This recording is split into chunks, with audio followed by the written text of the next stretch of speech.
BJP में कल्याण सिंह की फिर से वापसी।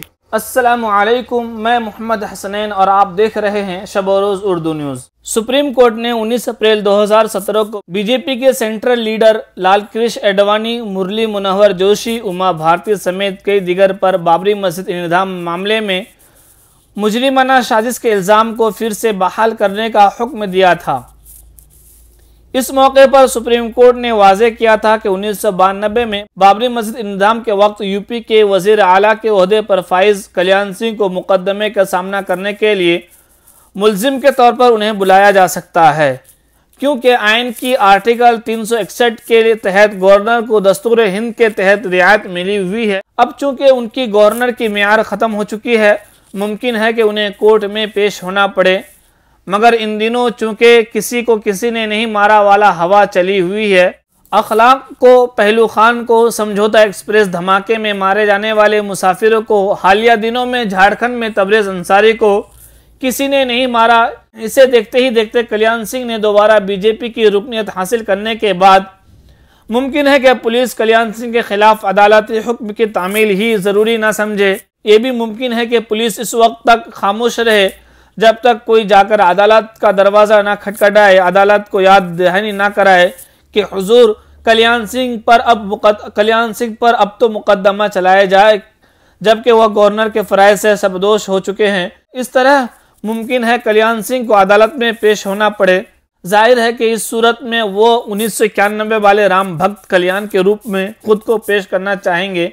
मैं सामीन को याद दहानी कराऊंगा कि वही कल्याण सिंह है जिन्होंने सुप्रीम कोर्ट में हल्फनामा देकर हर सूरत में बाबरी मस्जिद को किसी तरह की कोई नुकसान न पहुंचाने का वादा अदालत से किया था, लेकिन उनकी निगरानी में मस्जिद ढाई गई, जिसके बाद उन्हें निहायत ही बेशर्मी और ढटाई के साथ अपने वादा खिलाफी आइन ड्यूटी से पहलू तही का एतराफ़ करते हुए खुद को एक भक्त बताते हुए वज़ीर आला के ओहदे से इस्तीफा दे दिया था। ऐसे वक्त में राम मंदिर मामले में सुप्रीम कोर्ट के फैसले की तवक्को की जा रही है। इसमें यूपी की सियासत में कल्याण सिंह की किरदार अहम हो जाएगा। 90 की दहाई में राम मंदिर तहरीक के दौरान यूपी में कल्याण सिंह बीजेपी की असल चेहरा थे। 88 साल की उम्र में बीजेपी की सियासत में उसका अहम मकाम है। 2022 असम्बली इंतखाबात के मद्देनज़र बीजेपी उन्हें अपने हुकूमत अमली साज में शामिल कर सकते हैं। राजस्थान में गवर्नर के ओहदे के मियार ख़त्म होते ही कल्याण सिंह ने यूपी की सियासत में वापसी का फैसला किया है। उनकी इस री एंट्री के कई माने निकल रहे हैं। एक तो मुमकिन है कि कानूनी उलझन से बचे रहने के लिए कल्याण सिंह ने ऐसा किया। इस तरह की बीजेपी उसके हिफाजती खोल का काम करेगी। इसके अलावा मस्जिद मंदिर के फैसला आने के तवक्को पर अपनी सियासत चमका सकते हैं, जिससे वो खुद उन्हें और सियासत में मौजूद उनके कुंबे के लोगों को फ़ायदा हासिल हो सकता है। मुमकिन ये भी है कि वो राम मंदिर मसले में बीजेपी के मौजूदा सरबराह कार आमद आए। हो सकता है कि मोदी और अमित शाह इस सिलसिले में उससे कुछ ऐसा काम ले जिसके बाद उन्हें 75 वाले आडवाणी जोशी की तरह बुजुर्ग कल्याण सिंह भी हमेशा के लिए छुटकारा हासिल हो जाए। अंदेशा इस बात का भी है कि आडवाणी, मुरली मनोहर जोशी, उमा भारती, कल्याण सिंह के खिलाफ मुकदमे के बाद ये बात सामने आ जाए कि बाबरी मस्जिद को किसी ने नहीं गिराया, क्योंकि देश में ये हवा चली हुई है कि किसी को किसी ने नहीं मारा।